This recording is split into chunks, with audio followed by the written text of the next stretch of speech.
Good evening, everyone. Okay, so I wanted to do a quick casual video to give you a little update into where I'm at. I know in my beliefs video, I mentioned that I'd love to share with you a little bit about my experience of the transition from recovery to recovered. And basically I really want to do that. And I think now is a good time to share a little bit because I've had some really big changes in the last couple of weeks and I'm really excited about the trajectory of where it's going to go. So firstly, last week I made the decision and actioned it to quit my job. Now, for those who don't know, I have a clinical role as a podiatrist, currently in a private practice, and I have been doing that in the private practice for about a year. Previously to that, I was working in the NHS for a couple of years. Now, I have loved every aspect, actually, of my experience in terms of podiatry. I love my degree. The teaching was incredible. I was fascinated the whole way through. I met some amazing people. I got involved in some awesome societies. I met Andrew, who's kind of important. And it was just a wonderful experience. And my NHS job, the team was amazing. I had lots of opportunity, and I also had a lot of potential for looking at different skill sets in terms of when COVID hit, and I actually had to go and join the COVID response team and all sorts of things that involved. And then after that, moving into the private sector where I was working with sort of a wider variety of things. Oh, yeah, thanks, Ida. Excellent. Thank you. Just settle down. Oh, just please. I'm trying to do a video. Ida has come to stay.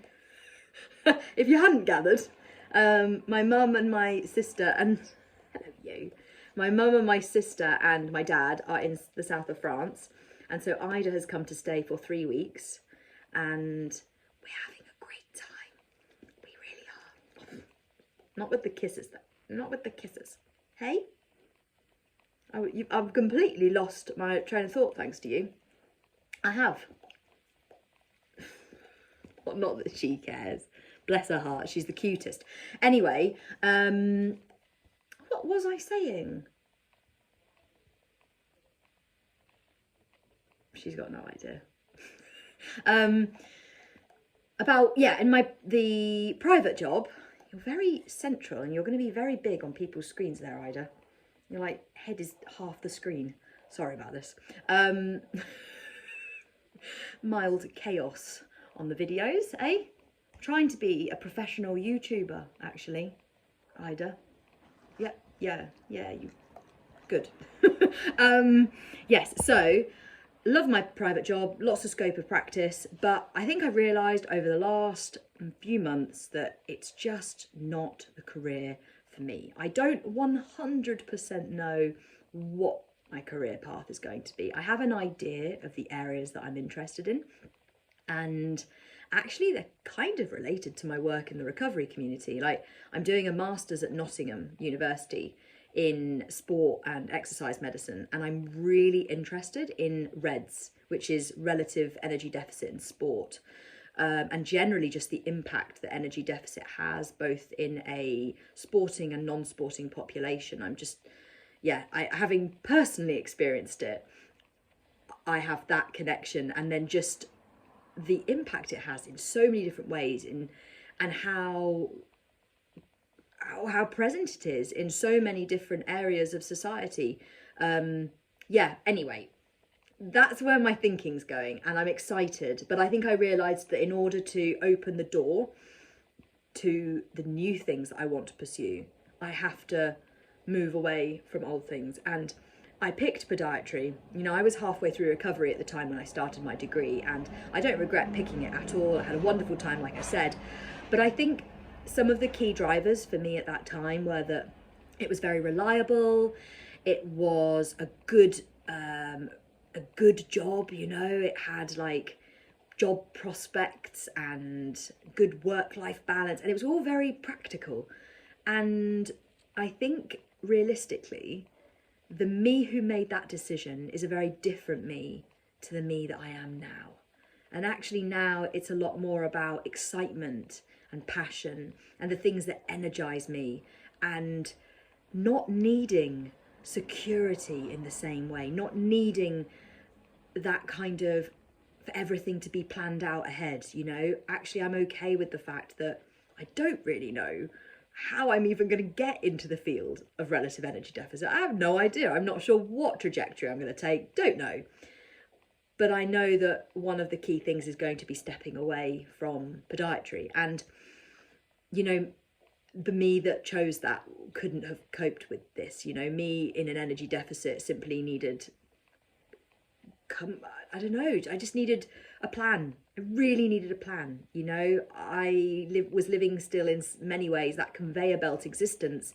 And not only did that impact my day-to-day life, it very much impacted my long-term plans for my life. You know, I wanted to know what was round the corner. It mattered to me. And now I don't feel the need to know that in the same way. You know, I'm open. I'm to the spontaneity that life can chuck at you. And I'm excited to create space for the potential for new things. And I know that stepping away from podiatry is the right thing in that. And you know when you've made a right decision because you do it. And it's not always an easy decision to make because, you know, I really like where I work and I love the people, but you know it's right when it just deep inside you think, yes, yeah, this is me, you know. So that is one of the main shifts, which I'm very excited to share with you all. And I realise as well that it's starting to get a bit dark here, but I don't want to go turning a light on in case it makes it really weird. So I'm just going to keep talking. I feel like this video is mild chaos, and I love you for sitting through listening to this. I like to think of us as friends. You know, this channel's a very casual channel. I'm sat here right now rocking my period's just started, so I'm wearing very ugly clothes and my hair is a mess. And actually, to be fair, it's just wet from the shower. But yeah, I'm you know, if we're mates, you know, and you gave me a call and you're like, Emily, are you in? Can I come round? You come round. This is what you're getting. This is me. This is how it is. You know, we'd sit and we'd eat biscuits and we'd watch telly. And we'd be chatting and it'd be like this. So yeah, I like to try and be as real as possible with you. So yeah, that's one of the things. Oh, bless, Ida's like lying next to me. She's so cute. Now you've distracted me. I don't know how people with pets get anything done. Oh, that's exciting. Talking of getting pets. So this weekend, we are getting 2 little kittens. They are so cute, like so cute. I will try and put some pictures of them over. I'm historically not very good at this, but I'll try and put some pictures here, just here, of them. And yeah, they are stunningly beautiful. They are tiny. You forget how tiny kittens are. You know, I've not had kittens for years. So we are collecting them on Sunday, and we haven't decided. There's 2 little girls, sisters, and they're both ginger, which is so cool because female ginger cats are rare. Apparently, I think it's like only 20%, 1 in 5 ginger cats is female. So to have 2 from the same, you know, that are sisters is really unusual. And I'm thinking I want to call one of them Andrew's names are like, they're getting to me, you know. I want to call one of them Phoebe, and I really liked Phoebe and Matilda, but Andrew doesn't like Matilda, and so he was like, well, why don't I name one and you name another? And I was like, okay. And what did he come up with? The most recent one is Fajita, and I was like, I'm not sure we can call a cat Fajita, especially one of them's called Phoebe. But then Phoebe and Fajita, it's quite cute. You know, I mean, it's one of the better ones. He's come up with some really strange ones. So maybe it'll be Phoebe and Fajita. I still think Matilda is lovely, but I'm open. If anyone's got cat names, you know, as I say, I'm going to put some pictures in. If you've got some suggestions, please leave them in the comments below. But yeah, I feel like there was something else I was going to say, but I'm also aware that the light is very much coming in, and I have been talking for 10 minutes now, and you are troopers for getting this far with me. But yeah, I'm just excited to share with you because, like I said in the beliefs video, you know, you don't often hear that much being spoken about the transition from in recovery to recovered. And it has been a real journey for me in lots of ways because, you know, the person that I was with my eating disorder and in an energy deprived state is just not the person I am now. And I feel like in my recovery, I did all this amazing work of like really connecting with myself and growing my connection with who I really was, my true core self. And obviously all of the healing and the rewiring and the restoring that goes on. And then it's like you kind of get spat out the end, and then you're in like the reality of your life and your world. And I think it's taken a bit of time, especially because I literally recovered in like spring, summer 2020. So I was spat out into COVID, which meant everything was on pause and in a really strange place. So it's been quite an odd time, but I've loved every second of it. I am loving finding out what my life is and what I want it to be, and getting the ball rolling in that direction. Like, it is the most brilliant thing to be able to do, and such a wonderful experience that now I feel like I've learnt so much about myself through the recovery process that, I don't know, I feel like there's not many silver linings to eating disorders. In fact, very, very, very few. But I feel like this is kind of one of them for me, you know? Like, I learnt so much about myself, and I have developed such a strong connection with who I really am and who I want to be. And I've fought for the opportunity to be that person and live that life. And it's exciting to start building that and to create it. And it's exciting to have the compassion for myself that it's okay to have been spat out and be a bit like, I don't know if these were the right decisions, you know? Like, it caused me a bit of upset. The fact I was like, oh gosh, I've wasted so much time doing podiatry. What is... And then you think to yourself, no, it's not wasted time. You know, I've learnt so much. I've met so many people. I wouldn't be with Andrew living here. I wouldn't have the same life. I wouldn't be the same person if it wasn't. And I've learnt so much through the last however many years in the role. And yeah, it's not time wasted. And actually it's quite cool to have that, as I say, that compassion to just be like, you know what, it's okay.